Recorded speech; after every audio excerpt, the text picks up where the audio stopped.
Good, good morning, everyone. I am Janico P. Arcela. I will standing here, microphone in hand, about to deliver a graduation speech. Truth be told, just a few weeks ago, the thought of public speaking filled me with more dread than excitement, but here I am, ready to share someone's thoughts.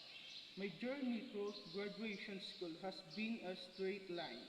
There were moments of frustration and moments when I questioned if I could even do this, but through it all I learned the value of hard working and importance of collaboration and the incredible power of support from friends, family, and mentors.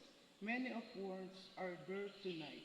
This experience has transformed me not just academically but personally. I grew in my way I never anticipated and discovered hidden strength, challenge, and assumption, and learning to embrace uncertainty. Graduation school has been a credible forgive me into a stronger, more resilient individual. And now I stand on precipice of this next chapter. I will both excitement and attainment for opportunities that I led for a chance to apply with my learning and to make a difference in the world.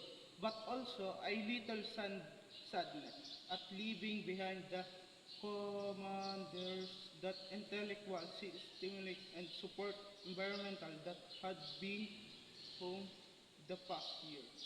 To my fellow graduates, congratulations. We did two pursued through late night study sessions, challenging coursework, and the occasional station crisis.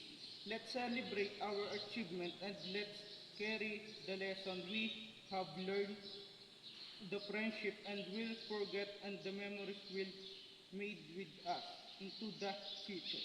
Thank you, fellow graduates.